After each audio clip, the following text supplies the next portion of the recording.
Olá, seja bem-vindo, seja bem-vinda ao nosso canal Desafios e Soluções. Lembram-se, na semana passada nós publicamos uma entrevista com a arquiteta Cláudia Meyer, falando justamente da importância do profissional de arquitetura, também do engenheiro, nós mencionamos, no acompanhamento da decisão, desde o terreno, do imóvel pronto, enfim, coisas que nós entendemos, nós que queremos construir, que somos leigos, né, entendemos pouco e podemos ter muitas dores de cabeça se não formos bem assessorados. Então, para isso, nós estamos aqui com a engenheira civil Rosângela Nader, para justamente a gente conversar sobre este passo a passo que acontece antes da decisão de se instalar, de começar a construir, etc., num determinado lugar, bairro, enfim. Né, Rosângela? Se não for feito isso, dá dor de cabeça, não dá? Dá, gente, e dá muita dor de cabeça. Então, assim, sim, estão tentando comprar o terreno ainda? Vamos pensar na sondagem, que a gente não sabe o que a gente tem lá embaixo. A gente pode ter rocha, pode ter pedra, pode ter água. E então, como que a gente faz essa sondagem? Só pra gente entender. Essa sondagem é contratada uma equipe que vai lá e ela vai analisar cada camada do solo e a resistência disso, a que altura eu tenho água, ou se eu tenho pedra, ou se eu tenho rocha, que daí a gente não consegue perfurar. Normalmente é feito isso? Agora, com muita frequência? Não, infelizmente não, com pouca frequência, e agora é por norma, tá? Nós temos NBR aí que a gente tem que ter essa sondagem e facilita muito, não que facilita o serviço, mas evita muitos problemas lá na frente. Porque às vezes a pessoa não faz, tá com todos os projetos prontos, contrata uma empresa de perfuração e chega lá não dá para furar. Aí tem que voltar, recalcular todo o estrutural de novo. Às vezes até compromete o arquitetônico, dependendo do caso. Você indicaria o quê? Que a pessoa, antes de comprar o terreno, já tivesse essa consultoria? Seria o ideal. E já fizer, mas isso não ocorre. Isso não ocorre. A pessoa compra, negocia, ficou barato, ficou bom o negócio. Exatamente. E vai tocar a obra e aí começa. Exato, a hora que começa a aparecer os problemas é que a pessoa vai se preocupar com isso. E na verdade, a gente com os profissionais, tanto arquiteto quanto engenheiro, a gente está tentando mudar essa concepção na cabeça dos clientes, que é necessário, é obrigatório por norma fazer as perfurações. Você faz aí um mínimo de 3 furos para saber o que acontece em cada camada. Tá? Eu já peguei projeto que a gente não conseguiu fazer piscina, era rocha. A piscina ficou elevada e coube a criatividade. Ser uma desilusão enorme. Coube a criatividade do arquiteto em alterar isso e fazer essa piscina para cima e não para baixo, né? Mas não era aquilo que o dono do terreno da casa queria. E aos poucos eles tiveram, porque não tinha como a gente implodir o local, porque nós tínhamos até casa em vizinhos, não tinha. E o custo de tudo isso também afeta muito durante a obra, né? A verdade, eu imagino, que não ter um acompanhamento, uma assessoria profissional, inclusive além de mexer com o seu bolso, mexe com as suas emoções, né?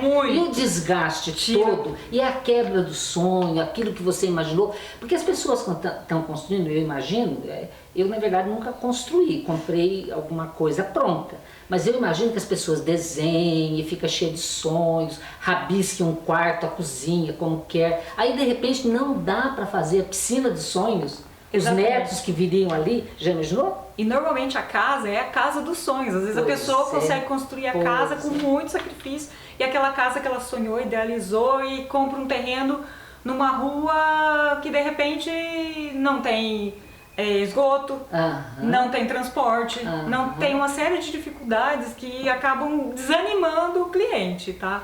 Às vezes até questão de transporte, de material, é tudo bastante, tem que estudar o todo.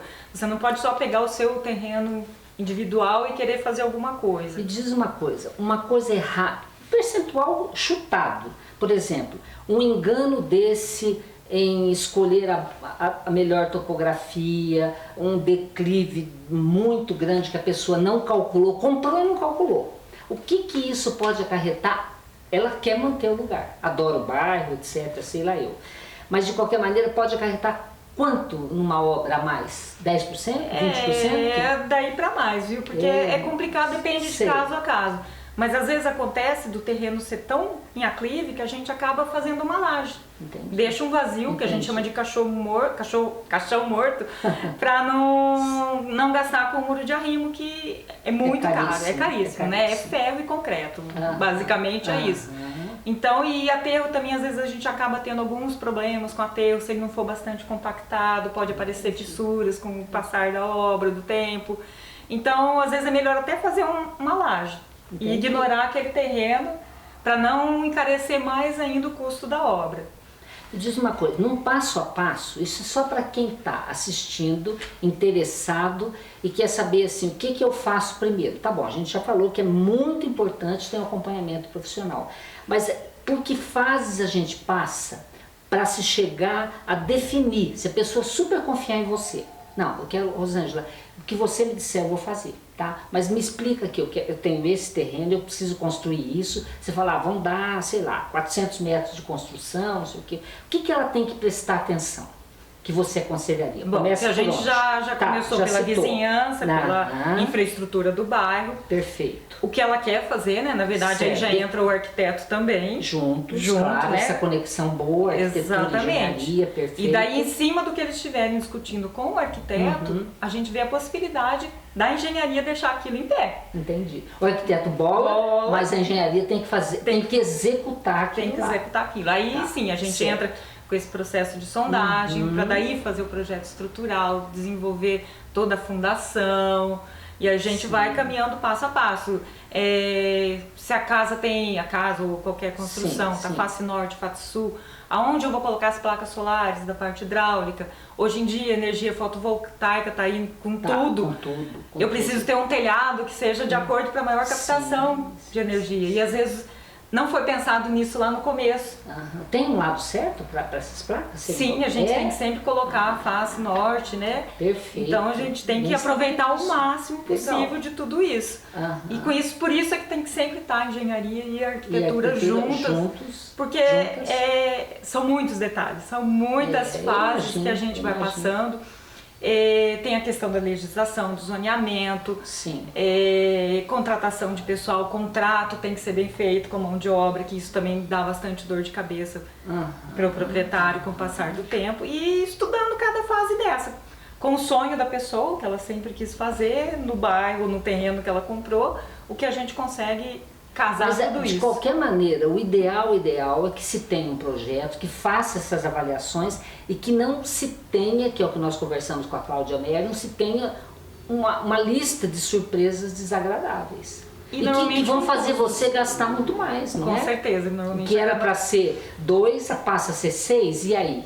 Né? O que acontece às vezes das pessoas contratarem, tem muita gente que ainda toca uma obra sem profissional nenhum. Pois é. Como contrata o pedreiro e vai mestres de obra, uns que se diz que tem uns mestres de obra soltos aí no mercado, né? Tem muita gente. Daí a pessoa, na hora que vai fazer, ela começa a colocar ferro a mais, com medo de poder dar algum problema. Ou seja, você acaba gastando mais em ferragem, em concreto, que ela vai fazer tudo super dimensionado para não dar problema. E mesmo assim, às vezes a estrutura não suporta esse excesso de peso que foi colocado. Então tem tudo isso. Não vão pelo caminho mais curto, que pareça mais fácil, porque no final das contas vai custar muito caro. Esse que é o detalhe, porque o que pode aparecer de surpresa, ninguém não tem como prever, vai falar, olha, aconteceu isso, mas vai dar um furinho no orçamento, e esse furinho acaba sendo um rombo, rombo, e daí? Então a coisa é complicada. E daí você tá com aquele dinheiro contado para fazer aquela construção, naquele padrão que você queria, e de repente você acabou gastando muito nesses atropelos que tiveram aí, e você não consegue finalizar a obra. Eu imagino. Por isso que muita gente faz um pouco e deixa o resto para fazer depois, porque realmente nós estamos falando assim de uma empresa que se preparou, que tem um capital guardado, mas se a gente pegar uma classe média, que está tentando construir, quer ter uma casa com a sua cara ou seu negócio numa determinada região e incorrer em tudo isso, meu Deus. E o que você falou também, né? Mas é uma burrice, não é? É o sossego, né? Poder dormir tranquilo também. Claro, e continuar sonhando que vai ser feliz ali e tal. Com certeza. Muito bem, muito bem. Muito obrigada, tá? Eu acho que assim, somando as dicas, não é legal? Somando as dicas dadas pela Cláudia Meyer, somando mais a Rosângela Nadri, nós temos uma boa conjunção de arquitetura e engenharia, né? Que é justamente o propósito nosso, Desafios e Soluções, mostrando que essa conexão é boa, é melhor para estruturar o seu sonho e trabalhar bem as suas economias, investir bem, né? Com certeza. Muito obrigada. Até a próxima entrevista. Ah, não se esqueça, se inscreva no nosso canal Desafios e Soluções.